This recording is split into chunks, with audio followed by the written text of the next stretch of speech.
কৃষিকাজ করে আমার বাবা। আচ্ছা।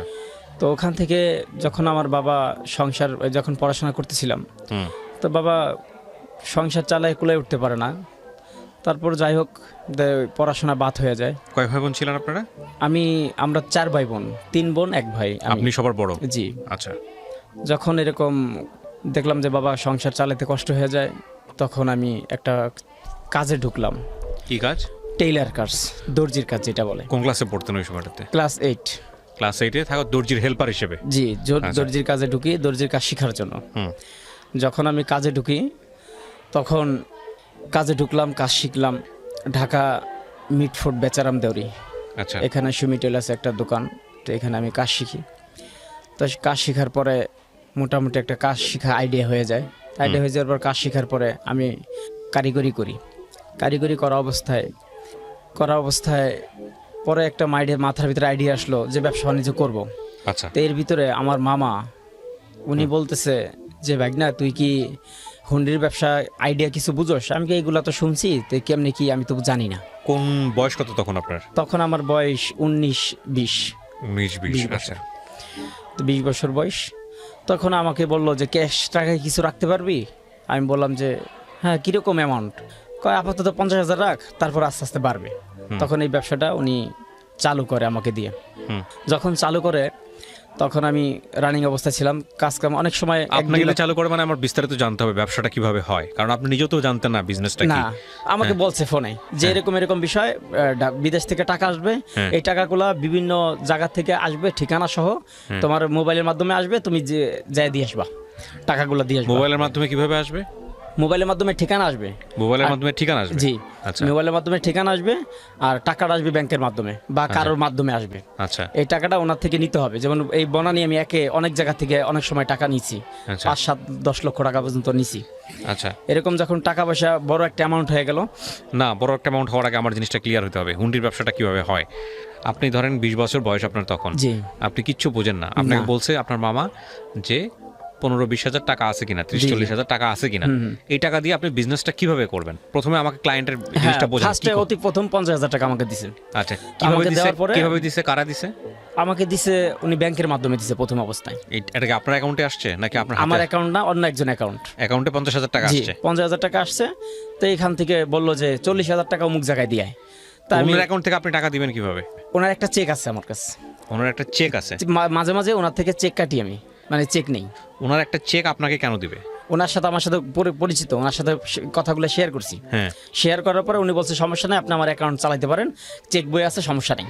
মনে করেন আমি বিদেশ থাকি, আমার আত্মীয় স্বজন বিদেশ থাকে, তা আমি ওই বাহিরে ওই বিদেশ থেকে আমি তাদেরকে বললাম যে ভাই অতি তাড়াতাড়ি তোমার বাড়িতে টাকা পৌঁছে যাবে, তুমি যত টাকা দিতে চাও। তো এখানে লাখে 2,000 টাকা বেনিফিট পায়। আচ্ছা, টাকাটা কিভাবে পাঠাবেন? ওনাদের তো নিজস্ব মুদ্রা, ধরেন দিরহাম। জি।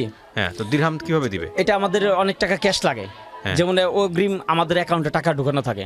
তখন এই ব্যবসাটা ওইখান থেকে চালু করে যে আপনি 2 লাখ টাকা দিবেন, ঠিক আছে দিতে পারবেন, সমস্যা নাই, আপনার আগামীকালকে টাকা বাড়িতে পৌঁছে যাবে। তো টাকাটা দিয়ে আসলে আপনার লাভটা কিভাবে হবে? আমার লাভটা হবে লাখে 2,000 টাকা। বিষয়টা হচ্ছে এরকম, আমি যদি বুঝি তাহলে হলো সৌদি আরবে ধরেন আপনার কোনো এক আত্মীয় আছে, সে কি করবে, সে একটা ওইরকম লোকাল এজেন্টের কাছে যাবে, বা লোকাল এজেন্ট তো না আসলে, এরকম যারা হুন্ডির ব্যবসা করে তাদের কাছে যাবে, গিয়া বলবে যে আমি 1 লাখ টাকা দেশে পাঠাবো, এই এখনই পাঠাবো, এখন তোমাকে দিতে হবে 1,02,000 টাকা। এটা ওই টাকার ওই দেশের টাকা অনুসারে, তাই না? অনেক সময় বেশিও না হয়, যদি বেশি আর্জেন্ট হয়, হ্যাঁ এরকম বেশিও না হয়। এখন ওই এলাকার যে ইয়েটা, মানে ওই এজেন্ট হলো আপনাকে ফোন দিবে, ফোন দিয়ে বলবে যে অমুকের বাড়িতে যাও, গিয়ে 1 লাখ টাকা দিয়ে আসো। আর আপনার এই 1,02,000 টাকা সেটা উনি ওখান থেকে রেখে দিবে। এবার আপনার কাছে টাকাটা কিভাবে আসবে? ওই টাকাটা যখন ওনার কাছে বড় একটা অ্যামাউন্ট হবে, যেমন 5 লাখ 7 লাখ 10 লাখ টাকা হইলো, উনি একসাথে অ্যাকাউন্টে পাঠাইলো। আবার এই টাকাটা এই টাকাটা প্রতিদিন আসে এবং প্রতিদিনই ডেলিভারি হয়। আচ্ছা, তার মানে আপনার অ্যাকাউন্টে টাকা সে দিয়ে দেয়। এটাই হলো হুন্ডি ব্যবসা। আচ্ছা, তো তারপরে কি হলো? হুন্ডি ব্যবসা আপনি করতেছিলেন? হ্যাঁ, হুন্ডি ব্যবসাটা করতেছিলাম, তো মোটামুটি ভালোই করতেছিলাম। তখন হুন্ডা বাইক চালাইয়া আমার এই পাটা নষ্ট হয়ে যায়। তো নষ্ট হয়ে যাওয়ার পর মানে পাটা হয়ে যায়, পাটা মস্কায়া যায়, যেগুলো পঙ্গু মেডিকেলে, ঢাকা মেডিকেলে অনেক দৌড়ি করে পাটা ঠিক করলাম। তা ঠিক করার কিছুদিন আগে আমি একটা রেডিমেড একটা গার্মেন্টস পাই, যেটা পুরো মাল সামানা সহ এটা কিনা যাবে। রেডিমেড একটা ছোট্ট একটা গার্মেন্টস, তো যখন আমি মামাকে বললাম যে মামা আমি তো একটা গার্মেন্টস পাইছি, আমার তো মোটামুটি ব্যবসার একটা অভিজ্ঞতা হয়েছে, এখন আপনি যদি আমাকে হেল্প করেন তাহলে আমি গার্মেন্টসটা এটা নিতে পারি, এই কারখানাটা কিনতে পারি। তখন বলছে সমস্যা নাই কেন। তখন সে আমাকে একটা অ্যামাউন্ট দিল, টাকা দিল, আমি এই কারখানাটা কিনলাম। কেনার পরে কত টাকাতে কিনছিলেন? এটা কারখানাটা কিনছিলাম 65,000, হ্যাঁ 60-65,000 টাকা পড়ছিল আর কি। আচ্ছা, জি, পুরানো একটা কারখানা সিস্টেম এরকম কিনছিলাম। যখন এরকম কেনা হয়েছিল তখন ব্যবসা করতেছিলাম। তো এর পাশাপাশি আমার যখন পাটা ব্যথা হয়ে গেল তখন আমি বিভিন্ন জায়গায় যাইতে পারি না। বিভিন্ন জায়গায় না যাইতে পারে তখন আমি মামাকে বললাম, মামা আমি তো যাইতে পারতেছি না, হাঁটা চলা আমার কষ্ট হয়, আমার পা তো ব্যান্ডেজ করা। তখন এক জায়গায় টাকা দিতে হবে 2.5 লক্ষ টাকা। আচ্ছা, এখন আমি তো যাইতে পারতেছি না, কি করা যায়? তো ভাষার নামে একটা ছেলে, তার চাস্তো ভাই, তার এলাকার লোক, তার চাস্তো ভাই বলতেছে, চাস্তো ভাইরে ফোন দিল যে তুই আজগরের সাথে যা, এরকম একটা ব্যবসার তুই দৌড়ি করিস, ওর পাটা ভালো না, ওর পাটা ভালো না। পরে ও আসলো, আমার সাথে আসলো। তখন আমি বললাম, মামা তুই কাজটা কি করা পারবি? হ্যাঁ করতে পারবো।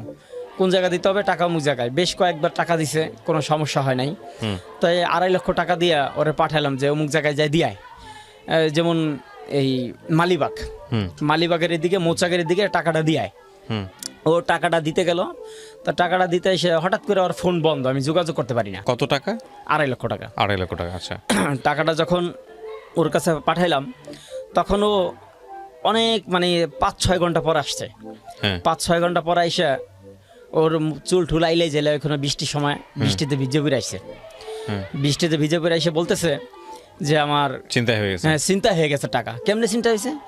কয় সিভিল ভেসে পুলিশ আসছে, আমারে ধইরা একটা পাজারো গাড়িতে উঠাইলো। উঠানোর পরে আমাকে সিটের ভিতরে ফালাইয়া আমারে খুব ইচ্ছা মতন পারাইছে। পরে বলছে তোর কাছে কি আছে দে, তুই তো হিরে গাজার ব্যবসা করিস। এরকম ভাবে 4-5 জন লোক ওরে করলো। পরে শেষে ওর পকেটে মোবাইল পাইলো আর 2.5 লক্ষ টাকা পাইলো। এই 2.5 লক্ষ টাকা নিয়ে গেল, ও যেটা বলতেছে আর কি। 2.5 লক্ষ টাকা ওর থেকে নিয়ে গেছে। আর মোবাইলটা নেয় নাই, মোবাইলের ব্যাটারিটা খুলে ফালাই দিছে। মোবাইলটা ওর পকেটে, দামি একটা মোবাইল। মোবাইলটা এই একটা সন্দেহ একটা ঢুকলো যে নিলে তো সবই নিবে। হ্যাঁ সেটাই তো, নিলে সবই নিবে, অথচ সিম দিয়ে দিল, ব্যাটারি ফালাই দিল, আর মোবাইলটা দিয়ে দিল। মোবাইলটা দামি মোবাইল, এটা তো নিয়ে যাওয়ার কথাই অবশ্যই। কিন্তু এই কথায় ধরা খাইলো। তো ধরা খাওয়ার পরে ওর কথায় কিছুটা রং পাইলাম আমি, যে কথা বলে ভালো লাগলো না। পরে মামার সাথে যোগাযোগ করলাম, মামা এই ব্যাপার কি করা যায়? পরে মামা বলল যে এক কাজ কর, গুনাহ দেশ গ্রামে গুনায় বাটি চালান দেয় বা আয়না চালান দেয়। তো এরকম চালান দেয়। তো আমি কয়েক জায়গায় দৌড়ি করলাম, প্রায় 8-10 জায়গায় এরকম দৌড়ি করলাম। তো একই নামই উঠে যে আয়নার ভিতরে দেখছে যে ও টাকাটা একজনের কাছে টাকাটা দিয়ে দিছে, টাকাটা আপোষে দিছে, জোরাজোরি করে নেয় নাই একটা লোক সেখানে। আরও বলছে 5-6 জন। ওই একটা লোকের কাছে টাকাটা দিয়া ও বাসায় আসছে, এরকম অভিনয় করছে। আসলে টাকাটা ও আত্মসাৎ করছে, টাকাটা ওর কাছে এখনো পর্যন্ত আছে। আচ্ছা, এরকম কয়েকবার এরকম করা হয়েছে। পরে শেষে আমি মামারে বললাম, মামা এই ব্যাপার, টাকা তো ওর কাছেই আছে, এই ব্যাপার কি করা যায়? কয় আরো জায়গায় গুনাহ। তারপরে এক ফকিরে বললো যে ওরা মাইরে ফালান যাবে, এরকম ব্যবস্থা আছে। পরে মামারে বললাম, মামা এই ব্যাপার। কয় বোম্বাই মরিচ চালান দে, বোম্বাই মরিচ আগুনে পুরাইলে আর ভিতরে জ্বালা পুরা শুরু হবে। এরকম ফকিরের কেরামতি। তা আমি তো এগুলো জানি না। পরে আমি বললাম যে ঠিক আছে, তা দেখি কি করা যায়। পরে এগুলা নিয়ে চালা করলো। তা ওরা আবার এক কবিরাজ ধরছে, কবিরাজ ধরছে, মাতবার ধরছে। মাতবারে নাকি কিছু টাকা পয়সা দিছে, আর কবিরাজের টাকা পয়সা দিয়ে এটা ফিরেছে আর কি। কেমনে কি করছে এটা জানি না। তো এরকম আর কি বিস্তারিত বিষয়। যখন মামার সাথে এই ব্যাপার বললাম যে মামা কি করা যায়, এই সমস্ত জিনিস নিয়ে ব্যবসা বাণিজ্যের ক্ষতি হবে। এই আজকে 10-12 দিন ধরে ব্যবসা বাণিজ্য কিছু হইতেছে না, আরো খাজনাতে বাজনা বেশি, দুনিয়ার টাকা পয়সা লস, এই টাকা পয়সা উঠানোর চিন্তা ভাবনা নাই। তার 6 মাস পরে ও বিদেশ চলে যায়। তো বিদেশ চলে যাওয়াতে তখন পরিপূর্ণ শিওর হইলাম যে টাকাটা ওই নিছে। হ্যাঁ, বিদেশ চলে গেল, ওই মালয়েশিয়া চলে গেল। মালয়েশিয়া না, দুবাই যখন চলে গেল তখন মামারে বললাম যে মামা, এর আগে একটা ঘটনা, তখন আমি এই অ্যাক্সিডেন্টটা করি, বড় অ্যাক্সিডেন্টটা। যখন আমি কুরবানির চাঁদরাইতে কয়েকটা কারিগর ছিল, ওদেরকে বিদায় দিয়া কুরবানির চাঁদরাইতে যখন আমি ঈদের নামাজ পড়ে দেশে ফিরবো, তখন আমি সকালবেলা নাস্তা খাই রওনা দিব। তো নাস্তা খাই রওনা দিব, ওই সময় আমার শরীরটা ক্লান্ত লাগতেছিল। তো ভাবলাম যে একটু ঘুমাই, একটু রেস্ট নেই, জোহরে নামাজ পড়ে যাব। তো জোহরের আজান দিল, ওই সময় জোহরের নামাজ পড়ে রওনা দিলাম। সবসময় স্পিড বোটে যাতায়াত করি আমি, মাওয়া থেকে আমাদের দেশে এখানে স্পিড বোটে যাতায়াত করি। তখন স্পিড বোটে উঠলাম না, দেখলাম চন্দ্রপাড়ার একটা ট্রলার আছে, চন্দ্রপাড়া টলা যাত্রী আছে অনেক। তা ভাবলাম এইখানেই যাই, বাড়ির সামনেই তো চন্দ্রপাড়া, তো বেশি সময় লাগবে না, তাই যাই। তো চন্দ্রপাড়ার ঘাটে যাওয়ার 10-15 মিনিট আগে আম্মা বারবার ফোন দিতেছে, বাবা একটু সাবধান আয়, বাবা একটু সাবধান আয়। আচ্ছা আমার টেনশন নিও না, আমি কি একবার ছোট নাকি, এখন তো সব কিছু বুঝি, টেনশন নিও না, আমি আসতেছি। যখন এরকম ভাবে বলতেছি, আম্মাকে সান্ত্বনা দিতেছি, আম্মা বলতেছে বাবা আমি তো ঘরে থাকতে পারতেছি না, আমার পরে নস্তির ঘরে, তুই একটু দেখে শুনে আসতে সাবধান আসিস। আমি এই যে চন্দ্রপাড়া ঘাটে চলে আইছি, বাড়িতে আসলে 15-20 মিনিট সময় লাগবে, এতটুকু সময়। যখন মা তারপরও গাড়িতে উঠছি, বেবিতে যখন উঠছি তখন আম্মা ফোন দিছে, যে 8-10 বার ফোন দিয়ে ফেলাইছি, বলতে যে বাবা একটু সাবধান আয়, আমি তো পরাণ খুব অস্থির করতেছে, তুই একটু সাবধান আয়। তো যখন এরকমভাবে উঠলাম, গাড়িতে যখন উঠলাম, তার গাড়িটা 3-4 মিনিট পরেই বিকট একটা অ্যাক্সিডেন্ট হলো, একবারে সামনাসামনি গাড়ি লাগাই দিল। আমি যেই সাইডে বসছি ওই সাইডে লাগাই দিল। তো গাড়িটা লাগাই দেওয়ার পাশে 12-14 জন যাত্রী ছিল, তা একজন যাত্রী মারা গেল, সাথের এক যাত্রী মারা গেল। আর আমার এই পাটা, প্লাস্টিক সার্জারি পাটা, এই পাটা এখান থেকে কাইটে ফেলাই দেওয়া হয়, কোনো রকম একটু ঝুলে থাকে, পায়ের রক ঠক সব কিছু নষ্ট হয়ে যায়। সদরপুর মেডিকেলে নেওয়া হয়, সদরপুর মেডিকেল ডাক্তার দেখেই ভয় পেয়ে গেছে, পরে বলছে না এই মেডিকেল রাখা যাবে না। পরে ফরিদপুর মেডিকেল নিছে। ফরিদপুর মেডিকেলে যখন নিছে তখন আমার সাথে একটা লোক গেছিল, আমার এক চাচা, দূর সম্পর্কে চাচা এলাকার। তো ওনার সাথে আমার সাথে খুব রাগ, খুব ঝগড়া। যখন উনি আমার সাথে ফরিদপুর পর্যন্ত গেছে, খুব ঝগড়া। তো আমার রক্তের পজিটিভ, এ পজিটিভ, তো এই রক্তের গ্রুপ কোথাও পায় না। তো না পাওয়াতে সে কোথাও পায় না, পরে বললো যে আমার রক্তটা চেক করে দেখি। তখন ওর রক্তের গ্রুপ এ পজিটিভ। পরে ও 1 প্যাকেট রক্ত দেয়, রক্ত দেওয়াতে এই রক্তটা নিয়ে আমি ঢাকা মেডিকেলে আসি। যখন ঢাকা মেডিকেল, পঙ্গু মেডিকেলের সামনে আসতে শুধু দেখছি এখানে পঙ্গু মেডিকেল লেখা। এই দেখার পরে কয়েকজন আত্মীয় স্বজন দেখলাম, তারপরে আমার জ্ঞান নাই। তারপরে 24 ঘন্টার পর আমার জ্ঞান আসছে। পরে দেখলাম, তাকায় দেখলাম যে আমার পায়ের সব জায়গার ভিতরে রড ঢুকানো, সব জায়গার ভিতরে রড ঢুকানো। পরে শেষে রড ঢুকানো দেখলাম। পরে আমার আব্বা আম্মা সবাই কান্নাকাটি করতেছে। আব্বা ফোন দিয়ে বলতেছে যে বাবা তুই কোনো চিন্তা করিস না, প্রয়োজনে আমার জায়গা সয় সম্পত্তি যাই আছে এগুলা বিক্রি করে হইলেও তোকে সুস্থ করার চেষ্টা করবো, তুই কোনো চিন্তা করিস না। আর যদি সবকিছু খোয়ানোর পরও যদি তোর জীবন বাঁচাইতে যদি পারি, তাও আমি জীবনটা ধন্য মনে করি, দরকার তোর না বিক্রি করে খাম। এরকম ভাবে আব্বা বলছে এই কথাটা আজও পর্যন্ত আমার মনের ভিতরে আঘাত পায় যে বাবা এরকম ভাবে কথাগুলো বলছে। তো যখন এরকম ভাবে যখন ডাক্তারে বললো, বিভিন্ন ডাক্তার, রগের ডাক্তার, বিভিন্ন মেডিকেলে দৌড়দৌড়ি করা হলো পাটা কীভাবে রাখা যায়। তো দৌড়দৌড়ি করার পরে ডাক্তারে বললো, বডি করলো যে এর পা রাখা যাবে না। তখন আম্মা বলল, আব্বা তো দেশে আছে, আব্বা ফোনে বলতেছে আমাকে এরকম কথা বলতেছে। আম্মা তো কান্নাকাটি করে, আমি মানে একমাত্র ছেলে সন্তান, 3টা বোন, তার একটু বড় ধরনের একটা আশা ভরসা ছিল। এর আগে আমি যখন পাসপোর্টটা বানাই, তখন এই পাসপোর্টটা খুব আর্জেন্ট বানাই, আবার নতুন করে একটা পাসপোর্ট বানাই, ওই পাসপোর্টের ডেটটা শেষ হয়ে যায়, নতুন করে একটা পাসপোর্ট বানাই। তখন এই আমার বিদেশে যাওয়ার কথা ছিল, সৌদি আরব। তো এই পাসপোর্টটা আমি মেডিকেলে বসে পাই, তবে ড্রেসিং করতেছে, আমার জান বাঁচতেছে না, ডাক্তারে কিছু দিয়ে আমার শান্তি মতো ড্রেসিং করুক। তখন ভালো মেডিসিন দিয়ে আস্তে আস্তে এটা ড্রেসিং করে। আর যদি টাকা পয়সা না দেওয়া হয়, খুব টর্চিংভাবে ড্রেসিং করে, খুব কষ্ট দিয়ে ড্রেসিং করে, খুব খারাপ লাগে, আর চিল্লাহুলা করি, অনেক কষ্ট লাগে। যখন এরকমভাবে চলতেছিল তো এক ডাক্তারের সাথে এরকম ভাবে বলতেছি যে আপনারা চাকরি করেন, মানুষের একটু দয়া মেহরবানি করেন, এত কঠিনভাবে কষ্ট দিয়ে মানুষকে করেন। তো ওই ডাক্তারটা আমার সাথে খুব রাগান্বিত হয়ে গেল। উনি রাগান্বিত হইয়া ওনার ব্যাগের থেকে একটা সুই বের করলো, আমার যে প্রস্রাবের রাস্তা দিয়ে একটা পাইপ আছে, এই পাইপের ভিতরে ওই সুইটা পুশ করে দেওয়া। তো আমার ব্রেনটা খুব আঘাত খাইলো, যে ঘটনা কি। ওনার সাথে ঝগড়া করার সাথে সাথে উনি ব্যাগের থেকে একটা ইঞ্জেকশন বাইর করে আমার প্রস্রাবের রাস্তার এদিকে দিয়ে দিল। এটার কারণ কি, মানে পাইপের ভিতরে দিছে, জানি ওইটা আমার শরীরে স্পষ্ট করে, জানি আমার মানে লাইফটা যেন নষ্ট হয়ে যায়, এরকম একটা চিন্তা ভাবনা। আমি এটা বুঝতে পারলাম আর কি, না রাগ হইয়া উনি সুই কেন বাইর করবে। তো এইরকম ভাবে এক ডাক্তারে ডাক দিলাম সাথে সাথে, যে ভাই শিগগির আমার এই প্রস্রাবের রাস্তায় যে পাইপটা আছে, এই পাইপটা শিগগিরে খুলে ফেলান, এখনই খুলে ফেলান। তো উনি সাথে সাথে পাইপটা খুলে ফেলাইলো। খুলে ফেলানোর পরে উনি কিছুক্ষণ পর আসছে, আইসে বলতেছে যে আপনি পাইপ কেন খুলছেন। আমি কেন ভাই, আমার কাছে বিরক্ত লাগতেছে, এই জন্য পাইপ খুলছি, আপনার সমস্যা কি। পরে উনি আর কোনো কথা বলে নাই, উনি দাঁত কিমড়ায় চলে গেল। তো এরকম ভাবে ওইখান থেকে চলে আসলাম। চলে আসলে বাড়িতে আসলাম। তো বাড়িতে আসার সময় তার আগে আমার মা পাগল হয়ে যায়। মার সাথে নাকি জিনও আছে, এরকম অনেক কবিরাজ বলছে ওনার সাথে জিন আছে। তো যখন এই কোনো একটা দুর্ঘটনা ঘটার আগে আমার মা এরকম অগ্রিম জানতে পারে, মানে উনি শরীরে মানে কিরকম জানি হয়ে যায় মাঝে মাঝে, তো উনি জানতে পারে। আর বেশ কিছু স্বপ্ন দেখে, স্বপ্নগুলো বাস্তব হয়ে যায়।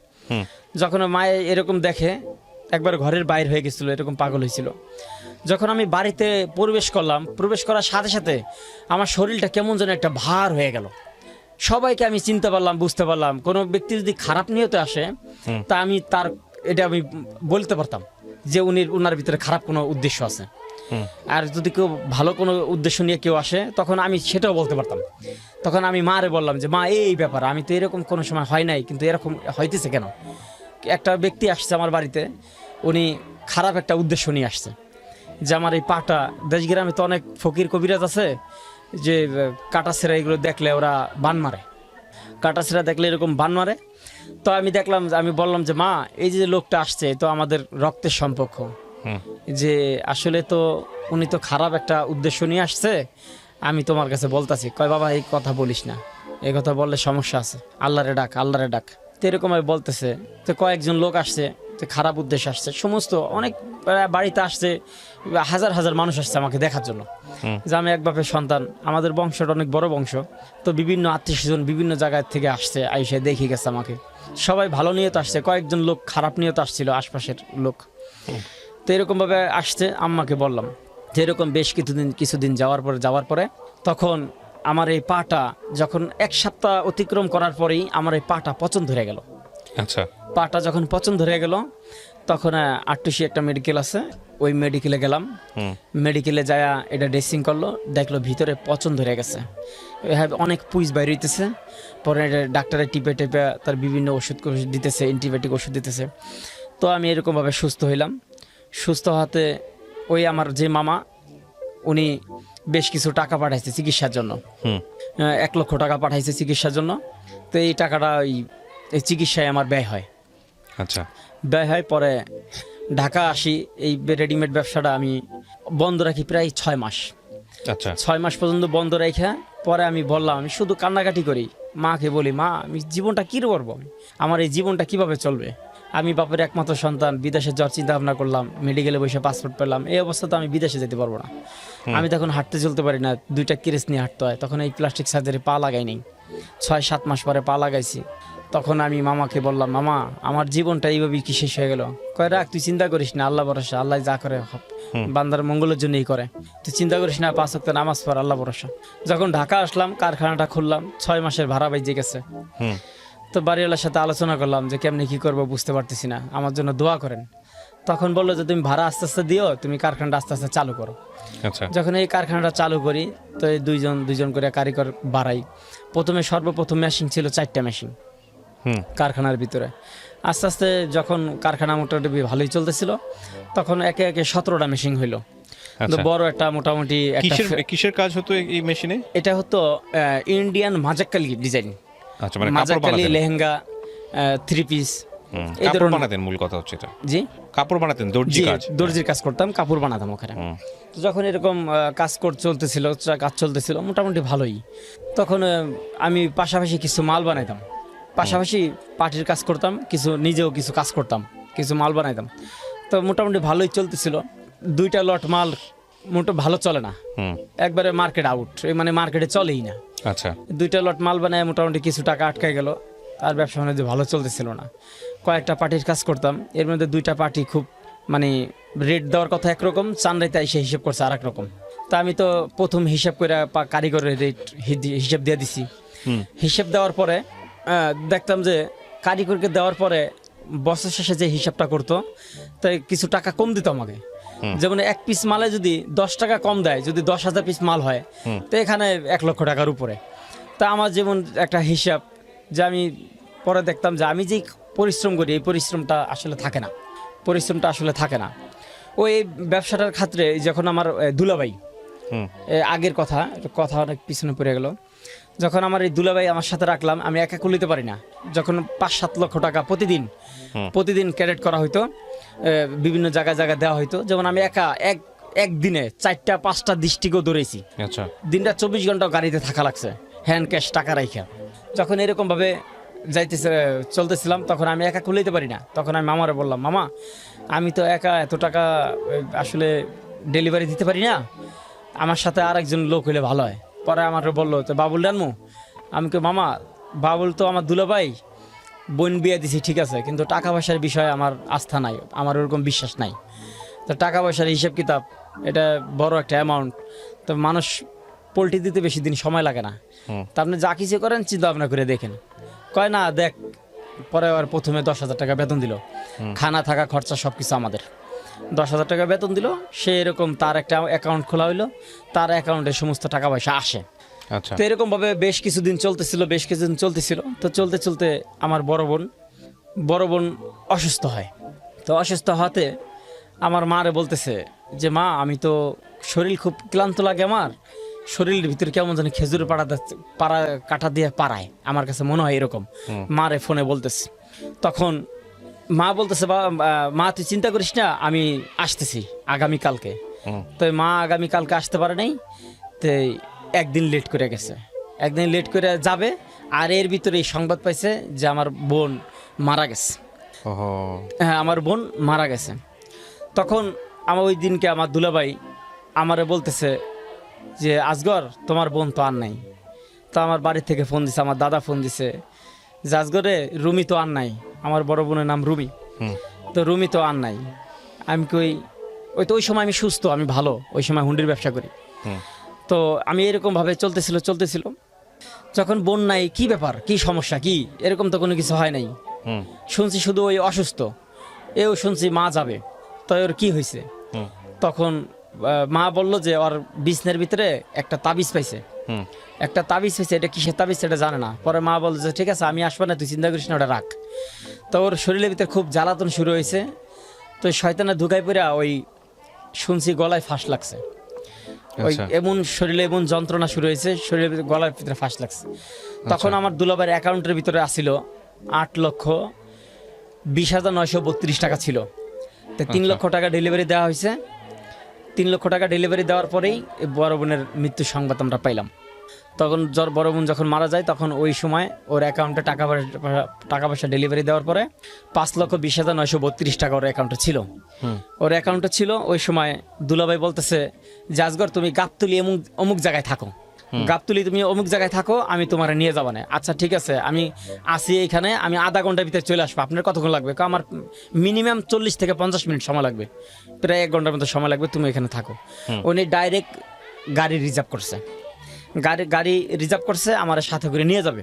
তো গাড়ি যখন রিজার্ভ করছে আমি তার আগেই তো চলে আইছি, গাবতলি এসে বলছি আমি গাবতলি ঠিক মেন রোডে মাঝখানে যে বিট আছে, বিটগুলা এই বিটের উপরে আমি দাঁড়ানো আছি, সমস্যা নাই, গাড়ি যতই ভিড় থাকুক আমি আপনাকে না দেখলেও আপনি আমাকে দেখতে পারবেন, আমি আপনার আগে এসে দাঁড়া দিছি। এই কথা বলার পরে সে বলছে আচ্ছা ঠিক আছে দাঁড়াও। এই কথা বলার পরে উনি বিভিন্ন জায়গা থেকে ওনার ফোন আসছে। পরে শেষে উনি হঠাৎ করে ফোন রিসিভ করে না। 1 ঘন্টা 1.5 ঘন্টা 2 ঘন্টা হয়ে গেল, উনি ফোন রিসিভ করে না। ফোন রিসিভ না করার কাতে যখন এক পর্যায়ে সে আমার ফোনই রিসিভই করে না, রিসিভ না করাতে তখন আমি চিন্তা ভাবনা করলাম যে উনি আমার সাথে শেষ সময় আমার সাথে এরকম একটা ঘটনা ঘটাইলো। আমার বোনটা মারা গেছে, তার স্ত্রী, আমার থেকে তার দরদ বেশি, এবং আমার বোন, আমার তো দরদ কম না।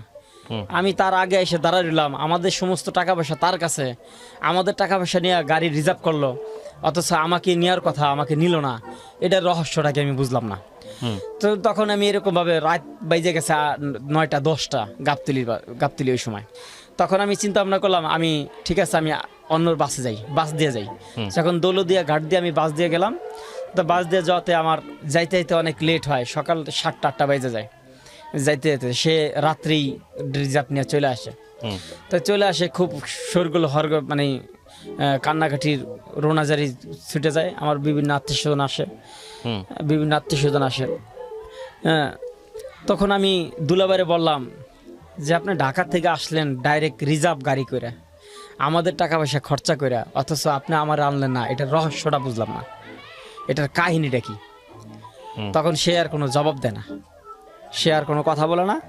তার মুখ চুক কালা। আমি বেশ কিছু কথা বললাম তাকে ওই সময়, যে আপনি এই সমস্ত বাটফারি করার এর উদ্দেশ্যটা কি, আপনি আমার সাথে এরকম কাহিনী কেন করলেন? এত রাত্রের ভিতরে আমি কত কষ্ট করে আমি আসছি, আপনি জানেন আমি কত কষ্ট করে আইছি? আমি 4টা-5টা গাড়ি চেঞ্জ করেছি, সারা রাত আমি ঘুমাইতে পারিনি, আপনি আমার এই কষ্টটা কেন দিলেন? তখন সে আর কথা জবাব দিতে পারে না।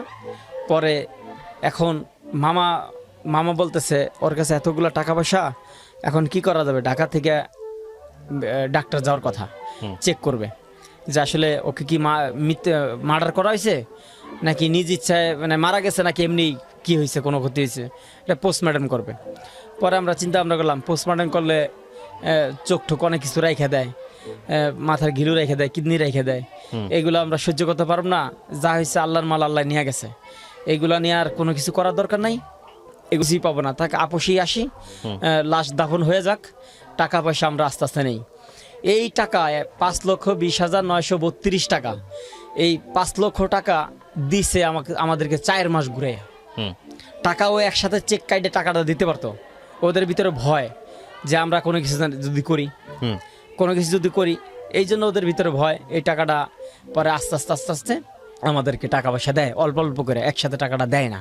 আচ্ছা, টাকাটা না দেওয়া নেই, তখন আমার ভিতরে একটা ক্ষোভ হয়ে গেল। আমার ভিতরে তো এমনি জিত, যে আমার সাথে এরকম একটা বাটফারি করছে। পরে বোন তো মারাই গেল, তো আমাদের তো সংসারে এরকমভাবে একটা অশান্তি, একটার পর একটা। তার 3 মাস পরে একটা আমাদের বড় পালের সবচেয়ে বড় গাই গরুটা মারা যায়। আচ্ছা, 3 মাস পরে একটার একটা ক্ষতি হইতেছে। তার 3 মাস পরে আমি করলাম এই বড় ধরনের অ্যাক্সিডেন্টটা। তো অ্যাক্সিডেন্ট করার পরে তখন এই ব্যবসাটা আমি করতে পারি না করার পরে আমি মামারে বললাম যে মামা, আপনি তো 2 লাখ টাকার একটা দিছেন, 2 লাখ টাকার একটা দিছে, ঠিকানা দিছে, যে 2 লাখ টাকা অমুক জায়গায় দিয়ে। তখন আমি মামারে বললাম, মামা আপনি কি ভুলে গেছেন আমার একটা পা নাই, আমি গাড়ি ঘোড়ার ভিতর দিয়া টাকা পয়সা নিয়ে কিভাবে যাব? আমার পক্ষে সম্ভব হবে না। কয় মামা আমি তো বুঝতে পারি নাই, আসলে ভুলে গেছি, তুমি টাকাটা কষ্ট করে দিয়ে আসো, এরপর আর টাকা পয়সা ওটা নিবো না, আর টাকা পয়সা আর পাঠাবো না। পরে এই পর্যন্ত শেষ হয়ে গেল। বেশ কিছুদিন বন্ধ রাখার পরে এই বাবুলের সাথে মামা মাঝে মাঝে যোগাযোগ করে, বাবুলি মামার সাথে ফোনে যোগাযোগ করে। যোগাযোগ করার পরে মামা বললো যে ঠিক আছে, ব্যবসাটা বাবুলের দিয়ে চালু করি। আমি কই মামা, বোন যখন ছিল তখনই আমি তার বিশ্বাস করিনি, আমার ভিতরে একটা সন্দেহ কাজ করছিল। আমি আপনার আপন বাইক না, এত টাকা পয়সা কোটি টাকার উপরে লেনদেন হয়েছে, অথচ 500 টাকাও এলোমেলো কখনো হয় নাই, হিসাব থেকে একটু এদিক সেদিক হয় নাই কখনো। নিজের মনের চাহিদা মতন কোনো কিছু একটা মার্কেট করি নেই, মনের চাহিদা মতন কোনো একটা টাকা পয়সা আমি বেহুদা খরচা করি নেই, বন্ধু বান্ধব নিয়ে বাজে কোনো আড্ডা করি নেই, আমি আগে থেকে কোনো আড্ডা ফাড্ডা করি না। তো এখন আপনি এই যে টাকা পয়সার লেনদেন, আপন ভাইরে দে ভাই বিশ্বাস নাই, আপন বাইরে দে ভাই বিশ্বাস নাই। এই যে ভাষানটা দিয়া আপনি যে লেনদেন করলেন, এই ভাষান কিন্তু দেখেন টাকা পয়সা আত্মসাৎ করলো, সেই ভাষান বিদেশ চলে গেল। এখন আপনি বিশ্বাস কারে করবেন? কয় সমস্যা নাই, এখন ওর ভিতরে তো একটা বুঝাইছে, অল্প অল্প টাকা পয়সা দিয়ে দেখুন কি অবস্থা হয়। আচ্ছা, তো অল্প অল্প টাকা পয়সা তারপরে 5-7 লাখ টাকা আসতো, রেগুলারে কন্টিনিউ আসতো। তো এরকম 2.5 লক্ষ টাকা রায়েরবাগ যখন 2.5 লক্ষ টাকা দিতে গেল, আমার একটা পরিচিত কাস্টমার, প্রত্যেক সপ্তাহে ওদেরকে 2-4-5 লক্ষ টাকা দিতে হইতো। অনেক টাকা আসতো সৌদি আরব থেকে, নিজস্ব ব্যবসা ছিল, বড় ব্যবসা। তো ওখান থেকে প্রত্যেক সপ্তাহে 5-7 লক্ষ টাকা ওদের বাড়িতে আমার নিজে যায় দিয়ে আসতে হইতো। যখন বাড়ি ঘর সব কিছু চিনা হলো, সপ্তাহে টাকা পয়সা যা দিয়ে আসতাম। ওই বাড়িতে উনি 2.5 লক্ষ টাকা দিতে গেছে। টাকাটা দিতে গেছে, তো উনি বললো যে এই টাকাটা আমার থেকে 2 ডাকাত, 2 ছিনতাইকারীর পিস্তল ঠেকায় নিয়ে গেছে। ওকে, তারপর 2.5 লক্ষ টাকা যখন মামা এই দুলাভাই থেকে নিয়ে যায়, সে বলতেছে এরকম 2.5 লক্ষ টাকা আমার থেকে নিয়ে যায়, এরকম ভাবে আমাকে পিস্তল ঠেকায় নিয়ে যায়। ব্যাংকে থেকে যখন টাকা উঠেছি, তখন তারা আমার পিছে পিছে ফলো করছে। যখন আমি এক সাইডে আসছি, এক সাইড দিয়ে হাইটে এসতেছি, তখন আমাকে তারা হ্যান্ডকাপ করছে, আমাকে অ্যাটাক করছে, পিস্তল ঠেকে আমার থেকে 2.5 লক্ষ টাকা নিয়ে যায়। যখন 2.5 লক্ষ টাকা নিয়ে যায়, তখন মামা বলল যে হইতে পারে। পরে এই ব্যবসাটা টোটালি বন্ধ হয়ে যায়। তখন বললো যে না, এই ব্যবসা আর করা যাবে না, যাই হয়েছে আর করার দরকার নাই। তার 2-1 মাস পরে তখন আমি খবর পেলাম তার বাড়িতে উনি নিজে একটা হুন্ডা কিনে, বাসায় টিভি ফ্রিজ সব কিছু কিনে। আচ্ছা, উনি এত টাকা পয়সা কই পাইলো এই অল্প দিনে? পরে মামারে বললাম যে মামা, আপনি দুনিয়ার ভিতরে কারে বিশ্বাস করবেন? এই সমস্ত লেনদেন, এই সমস্ত টাকা পয়সা, হ্যান্ড ক্যাশ টাকা পয়সা, দুনিয়ায় কাউকে আজকাল কাউকে দিয়ে বিশ্বাস নাই। আপনি টাকা পয়সা আপনি কাউকে দিয়ে ইয়া করেন না, কাউকে আপনি দিয়ে বিশ্বাস করেন না। পরে বললো যে ঠিক আছে, আর কি করা, আর ব্যবসা বাণিজ্য করার দরকার নাই, আমি এদিকে অন্য কিছু যা পারি করি। উনি সৌদি আরব একটা গাড়ি কিনছে, গাড়ি একটা টিপ মারে, আর অন্য কিছু কাজবাজ করে। একটা ছোট্ট একটা দোকান ছিল, এই দোকানে ব্যবসা বাণিজ্য করতে উনি এক জায়গায় টাকা 3 লক্ষ টাকা দিছে, এই ব্রাহ্মণবাড়িয়া। এই 3 লক্ষ টাকা সে দিবে করে ব্যবসার খাতিরে এই টাকা পয়সা দেয় না। সেখানে 2-3 বার গেলাম, সে অনেক টাকা পয়সা মাইর খায়া একজনের 10 লক্ষ টাকা দিছে ব্যবসার জন্য, সেই 10 লক্ষ টাকা নিয়েও সে চলে গেছে দোকানবার ব্যবসা বাণিজ্য সব কিছু ফালাই দিয়ে। যে এরকমভাবে সে বিভিন্ন টাকা পয়সা মায়ের ঠেরে খায়া, সেই মামা একসময় অনেক টাকা পয়সা আলা ছিল, এখন সে মোটামুটি কিছুই নাই। মোটামুটি দেশ গ্রামে এখন বিকাশ লোটমোট দিয়ে মোটামুটিভাবে তার সংসার জীবনযাপন চলতেছে। আর আমি এখন ছোটো মোটো একটা ব্যবসা বাণিজ্য চলতেছি, এভাবে জীবনযাপন চলতেছে। তারপর এই ব্যবসার খাতিরে যখন আমি এই ব্যবসা বাণিজ্য করতেছিলাম, তো পাশাপাশি আমার একটা টেইলার্স ছিল, নিউ জননী লেডিস অ্যান্ড জেন্টস টেইলার্স। যখন এই টেইলার্সটা ছিল, তখন একটা কাস্টমার হিসেবে একটা মেয়ে আসলো। তখন এই মেয়েটাকে আমাকে ভালো লাগলো। যখন মেয়েটার সাথে সম্পর্ক হয়ে গেল, তো এই মেয়েটা দেখলো আমার ব্যবসা বাণিজ্য সব কিছু আছে, যদিও আমার একটা পা নাই, প্লাস্টিক সার্জারি লাগায় চলি, তো একটা পা নাই, তারপরে সে সব কিছু মাইনে নিল। ব্যবসা বাণিজ্য করতেছিলাম, সুখী ছিলাম, মোটামুটি ভালোই ছিলাম। যখন ব্যবসা বাণিজ্য এরকম করতেছিলাম, তো 2-3 বছর ভালোই চলতেছিল। তো আমার একটা মেয়ে বাচ্চা হলো, মেয়েটা নর্মালি হয়েছে ঢাকা মেডিকেলে। যখন এই মেয়েটা আমার কোলে আসলো, তখন আমার কোলটা খুব শীতল হয়ে গেল, ঠান্ডা হয়ে গেল। তখন আমি বললাম যে জান্নাত আমার কোলে আসছে। তখন আমি মেয়ের নাম রাখলাম জান্নাতুল ফেরদৌস, মেয়ের নাম রাখলাম। তো জীবনযাপন করতেছিলাম, ভালোই চলতেছিল। তো বাচ্চাটা হওয়ার বছরখানিক পরে সে কীরকম যেন একটু আমার সাথে একটু রাব ব্যবহার করে, একটু উল্টাপাল্টা ব্যবহার করে। পরে আমি বললাম যে দেখো, আমি তো একসময় বদ্দিনের উপরে চলছিলাম, তখন দিনের বুঝ পাইনি। এখন আমি তবলিগে সময় লাগাই, নিজে কিছু বুঝতে পারি, নিজে কিছু দিনের উপরে চলার চেষ্টা করতেছি। তুমি পরিপূর্ণ পর্দায় থাকো, পর্দার উপরে থাকলে দুনিয়া আখেরাতে সফল কামিয়াব হইতে পারবা। তো তাকে যখন এরকম বুঝালাম, নিজেও মাসরত জামাতে নিতাম, তো আমার ঘরেও মাসরত জামাত আসতো। তো এরকমভাবে যখন আমি এরকম দিনের পথে চলতেছিলাম, তখন সে এক পর্যায়ে তা আমার সাথে রাব ব্যবহার করতো, বিয়াদবি করতো, যে আমি এরকম পর্দায় থাকতে পারবো না, এই বন্দি কারাগারে আমি থাকতে পারি না, আমি খোলামেলা জায়গায় থাকতে হবে, মানে পর্দায় থাকতে পারবো না, সে বেপর্দায় চলবে। তখন আমি বললাম যে দেখো, আমার সংসারে থাকতে হলে পর্দায় থাকতে হবে, নাহলে আমি তোমাকে নিয়ে সংসার করা আমার পক্ষে সম্ভব হবে না। পরে বলছে হ্যাঁ, আমারও সম্ভব হবে না এইভাবে চলাফেরা। তখন আমি বললাম যে দেখো, দুনিয়াটা মধুর মতো মনে করো না, দুনিয়া ক্ষণস্থায়ী, আখিরাত চিরস্থায়ী। এই দুনিয়াটা কোনো না কোনোভাবে খতম হয়ে যাবে, সুখেই থাকে দুঃখেই থাকে, মেডিকেলে সই হোক আর আরামাইশের বিছানায় হোক, এই জিন্দিগিতে কোনো না কোনোভাবে পার হয়েই যাবে। এই সময়টা পার হয়েই যাবে, তুমি দিনের পথে আসো, দিনের পথে থাকো। সে এরকমভাবে আমার সাথে খুব রাব ব্যবহার করতো।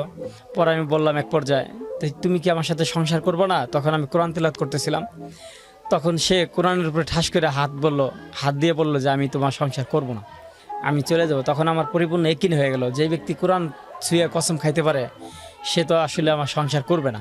কোরআন ছুঁয়ে কসম, আপনি যেহেতু ধর্মকর্ম করেন, জি, আপনি আমাকে বলেন এটুকু, যে কোরআন ছুঁয়ে কসম খাওয়ার নিয়ম আছে আমাদের ধর্মে? নাই, উনি ঠাস করে কোরআন ধরে ফেলছেন। না, কিন্তু সেটা ফেলেছে, কিন্তু উনি তো ভুল করেছেন। উনি ভুল করছেন, কেন করছেন? আমি আপনাকে কয়েকটা কোশ্চেন করি, শোনেন। একটা যেটা হচ্ছে যে সংসার জীবনে কি হয়েছিল সেটা অন্য হিসাব। আপনি তাকে যেভাবে চালাতে চেয়েছেন, আপনার মনোমালিন্য হয়েছে, সংসার টিকে নাই। সংসার কি টিকে না? আচ্ছা, ওনার ঘরে বাচ্চা কাচ্চা ছিল? জি, একটা মেয়ে। মেয়েটা কি আপনার সঙ্গে আছেন, ওর সঙ্গে? ওর সঙ্গে আছে। ওই নিয়ে গেছেন নাকি আপনি জোর করে পাঠিয়ে দিয়েছেন? ও নিয়ে গেছে, আমি তো আমার মেয়ের জোর করে পরবর্তীতে, রাইট, আপনি এই জান্নাতের কথা আপনি বলতেছিলেন। আচ্ছা, তো এই পরবর্তীতে কি আপনি বিয়ে শাদী আর করেছেন? হ্যাঁ, বিয়ে শাদী করছি। এখন আপনি সুখে আছেন বিয়ে শাদী করে? হ্যাঁ, মোটামুটি আছি, ভালো, আলহামদুলিল্লাহ, ফাইন। যেটা কাছে এটা নিয়ে কথা বলা দরকার নেই। কিন্তু আপনি এই যে গল্পটা আজকে, আপনার গল্পের মধ্যে আমি শুনছিলাম শুধুমাত্র আপনার আজকে একটা পা নাই, আপনি খুব খুঁড়িয়ে কষ্ট করে আমার স্টুডিওতে আসছেন।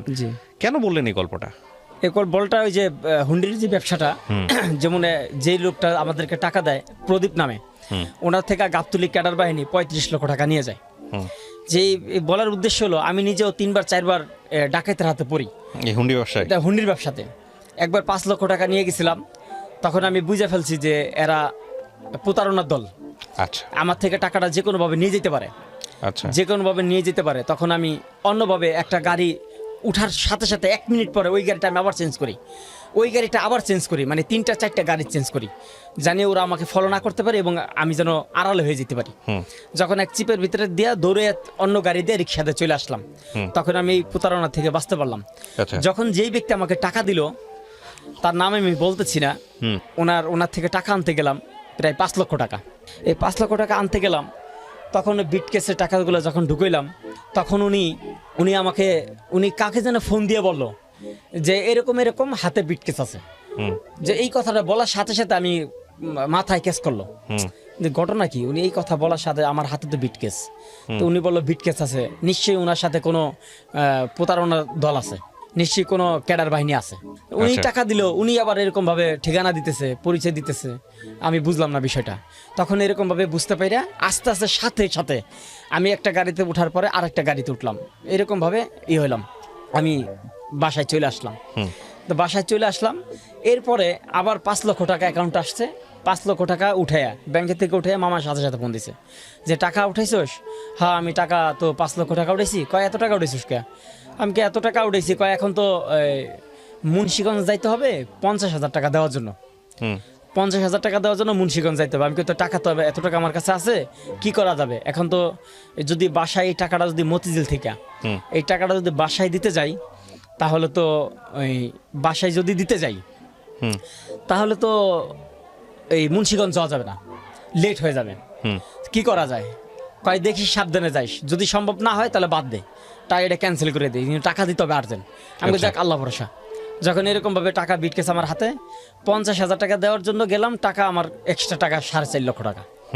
যখন দিতে গেলাম তখন হাতের ভিতরে বিটকেস ছিল। তখন কয়েকটা লোক আমাকে প্রশ্ন করলো যে ভাই আপনি কোথা থেকে আসছেন? আমি কই ভাই আমি ঢাকা থেকে আসছি, ঢাকা কলেজে পড়ি, আমার এক বন্ধু আছে, আমার এক ফ্রেন্ড আছে, ওখানে ওর সাথে দেখা করতে আসছি। পরে বললো যে ও আচ্ছা। তারপরে কয়েকটা লোক আমাকে ফলো করছে। তখন দেখলাম যে এই লোকগুলো আমাকে সন্দেহ করতেছে যে হুন্ডির ব্যবসা দেশগ্রামে অনেকেই চিনা জানে যে ঢাকা থেকে এরকম অনেক লোক আসে, বিদেশি পার্টি অনেকের বাসায় আসে। তখন ওরা বুঝতে পেরে তখন আমি টের পেলাম। টের পাওয়াতে তখন আমি খুব চঞ্চল ছিলাম, আমি জিনিসটা বুঝতে পারছি। তো বুঝতে পারে আমি গাড়িতে ভেবিতে ছিলাম, ভেবি থেকে একটা ডাইরেক্ট সিএনজি নিয়ে চলে আসলাম। তো এরকমভাবে কয়েকটা জায়গায়, যেমন একটা ওয়ারিতে, ওই গুলিস্তানের পরে ওয়ারি, ওইখান থেকে 2.5 লক্ষ টাকা এক বাসায় দেওয়ার জন্য গেছি। বাসার থেকে টাকাটা দিয়ে শুধু নিচে আসতে আর পুলিশে ধরছে আমাকে। নিশ্চয়ই এখানে কোনো ইনফরমেশন ছিল, হ্যাঁ কোনো ইনফরমেশন ছিল, যার কারণে এত লোক যাইতেছে, কাউকে ধরতেছে না, কিন্তু আমাকে ধরতেছে। হাতে একটা ব্যাগ ছিল, কিন্তু ভাগ্য বলে কোনো টাকা পয়সা ছিল না, হয়তো 1-1.5 হাজার টাকা আমার পকেট খরচের জন্য টাকা ছিল। এই টাকাটা সহ যদি আমাকে ধরতে পারতো তাহলে যে কোনো একটা মামলা দিয়ে দিত, তো ওই সময় শুক্রিয়া আদায় করলাম যে আল্লাহ তাআলা যা করে ভালোর জন্যই করে। আমি যে টাকাটা অতি তাড়াতাড়ি টাকাটা পৌঁছে দিতে গেলাম, পৌঁছে দেওয়ার পরে আমাকে পুলিশে ধরলো। তখন সমস্ত শরীর আমাকে চেক করলো, কোনো জায়গায় কোনো টাকা পয়সা পাইলো না। টাকা পয়সা নিতাম এই অ্যাংলেট, ফুটবল খেলে না অ্যাংলেট, হ্যাঁ অ্যাংলেটের ভিতরে দেওয়া 2 লক্ষ 1 লক্ষ টাকা, এরকম 2-4 লক্ষ টাকা, 2 পায়ে 4 লক্ষ টাকা নিতে পারতাম, 4-5 লক্ষ টাকা এরকম নিতে পারতাম। যখন এরকমভাবে কুমিল্লা যখন গেলাম এক জায়গায় টাকা দেওয়ার জন্য, তো বড় একটা পার্টি ছিল কুমিল্লা, মাঝে মাঝে টাকা পয়সা দিতেই তো এই অ্যাংলেটি করে টাকা পয়সা নিতাম। তখন এক শ্রেণীর 2 জন সিভিল বেশে পুলিশ আইসা চেক করতেছে, পাঠা পর্যন্ত হাতাইতেছে, তো এরকম ভাবে দেখতেছে। তো আমার এই পর্যন্ত হাত দিছে, তো এর নিচে হাত দেয় নাই, টাকা রাখছিলাম এখানে, নিচে রাখছিলাম। তো এরকম ভাবে কয়েকবার এরকম বাইচে গেছি। যদি টাকা পয়সা যে ডাকাতের হাতে যদি এরকম ভাবে পড়তো তাহলে হয়তো আমাকে জায়গায় শেষ করে দিত। যে এরকম মানুষকে সতর্ক করার জন্য যে মানুষের জীবনে এরকম ঘটে। আর এই যে আমার বড় বোনটা মারা গেল, একে মাইরে ফেলানো হয়েছে। আমরা যেটা বুঝতে পারলাম যে আমার বড় বোনকে আমার দুলাবার অ্যাকাউন্টে পর্যাপ্ত পরিমাণ টাকা পয়সা আসতো, তো সে একটু লোভী টাইপের, তার সাথে আমার সাথে আজও পর্যন্ত সংযোগ বিচ্ছিন্ন, তার সাথে আমি কোনো যোগাযোগ রাখি না। আমার আম্মা তার সাথে যোগাযোগ রাখে। সে একটু লোভী টাইপের, ধরুন টাকা পয়সা আসতো, তো তার ফ্যামিলি একটু লোভী টাইপের ছিল। তা আমার বোনটা খুব রূপসী সুন্দর ছিল। আমার দুলাভাই খুব হ্যান্ডসাম ছিল, যে রাস্তাতে হাইটে গেলে মনে হয়তো সে একজন সরকারি কর্মকর্তা, যে এরকম মনে হইতো। তো আমার বড় বোনকে দেখার সাথে সাথে সে পছন্দ হয়, ভালো লাগে, বিয়ে শাদী করে। তো এত পছন্দ করে বিয়ে শাদী করলো। যখন এই যে ব্যবসা বাণিজ্য করলাম, তার অ্যাকাউন্টে পর্যাপ্ত পরিমাণ টাকা পয়সা আসলো, তখন আমার এই বোনকে তাবিজ করে আচ্ছা, আমার বোনকে তাবিজ করে যে আমার বোনকে মেরে ফেলবে। তারা হয়তো টাকা পয়সা আত্মসাৎ করার বা কোনো একটা চিন্তা ভাবনা তাদেরকে ছিল। তো এরকমই আমরা জিনিসটা পরে বুঝতে পারলাম যে এরকম তাদেরকে একটা করা ছিল, টাকা পয়সা আত্মসাৎ করার ইচ্ছা ছিল, যে আমার বড় বোনকে মেরে ফেলবে বা এরকম একটা করার ইচ্ছা ছিল, কিন্তু সেটা তারা পারে নাই। যার কারণে এটা যেহেতু আমাদের টাকা পয়সা তাদের কাছে ছিল, তাদের সাথে আমরা সুসম্পর্ক রাখছি, তাদের সাথে কথাবার্তা বলছি যে টাকা পয়সা উঠানোর উদ্দেশ্যে, যে মামাও যোগাযোগ রাখছে। যখন টাকা পয়সা উঠানোর শেষ হয়ে গেল, যখন এই উঠানোর পরে তার ব্যবসা বাণিজ্য তাকে নিয়ে আবার শুরু করলো, তখন সেই 2.5 লক্ষ টাকা সে আত্মসাৎ করলো। আত্মসাৎ করে সে 1-1.5 মাস পরে সে হুন্ডা মোটরসাইকেল কিনে, হুন্ডা বাইক কিনে, তারপর সে বাড়িতে টিভি ফ্রিজ কিনে। এই টাকা পয়সা কোথা থেকে আসলো? তখন আমরা এই জিনিসটা বুঝতে পারলাম যে টাকা পয়সা আসলে, টাকা লোভ জিনিসটা সবাই সামলাইতে পারে না। যে হুন্ডির ব্যবসা ঢাকা সিটিতে না, সারা বাংলাদেশে এরকম হুন্ডির ব্যবসা অহরহ আছে, প্রত্যেকটা ডিস্ট্রিক্টে প্রত্যেকটা থানায় এরকম আছে, চলতেছে। তা আমি বলবো যে এটা সতর্ক সহকারে যেন এই ব্যবসাটা করে, যে এই ব্যবসাটা যেন সতর্ক সহকারে করে। এই যে আমার অ্যাক্সিডেন্টটা, যে মানুষ আসলে কারো জীবনে কোনো একটা দুর্ঘটনা ঘটলে সেই বুঝতে পারে যে তার জীবনে কতটা কষ্টের, তার জীবনে কতটা কষ্টে সেই একমাত্র বুঝতে পারে, সেই একমাত্র জানতে পারে। এই জন্য মানুষকে বলবো যে যেভাবে চলুক না কেন, সতর্ক সহকারে যেন জীবনযাপন করে, এই আমার বলার উদ্দেশ্য, আর কোনো উদ্দেশ্য না। Thank you so much. আপনি কি নিজে ওই হুন্ডি ব্যবসা থেকে সরে আসছেন? যে আমি অ্যাক্সিডেন্ট করার পর আমি নিজে চলে আসছি, যে আমার দ্বারা সম্ভব চলে আসছেন। আমি আপনাকে ধন্যবাদ জানাই যে আপনি আপনার নিজের উপলব্ধির জায়গা থেকে আজকে লক্ষ লক্ষ মানুষকে এখানে সতর্ক করে গেলেন। আসলে অবৈধ পয়সা যেটাই হোক না কেন, যেটা যত শর্টকামিং পয়সাই হোক না কেন, সেটার পরিণতি আসলে ভালো হয় না। জি। এবং যারা হুন্ডি ব্যবসা করেন তারা নিশ্চয়ই এটা জানেন যে এটা কত রিস্কি একটা মানি, এটা অবৈধ মানি, এটা আইনত অবৈধ। জি। এবং এটা একটা রিস্কি মানি, সুতরাং এটা করবেন না। হুন্ডি ব্যবসা কিন্তু অপরাধ, এবং অপরাধ ধরা পড়লে এটা জেল হয়ে যাবে। জি। প্রিয় দর্শক এবং শ্রোতা, আজকের এপিসোডটি খুবই শিক্ষণীয় একটা পর্ব। আমি ধন্যবাদ জানাই আপনাকে আবারও আমাদের এই অনুষ্ঠানে আসার জন্য। আগামী বুধবার ঠিক রাত 11টায় আমি আর জি কিবরি আবারও ফিরে আসবো এরকম একজন অতিথিকে সাথে করে নিয়ে, যাদের জীবন গল্প আমাদেরকে কিছু না কিছু শেখাবে। সে পর্যন্ত সবাই অনেক ভালো থাকুন। আজকের মতো শেষ করছি। শুভরাত্রি। জীবন গল্প।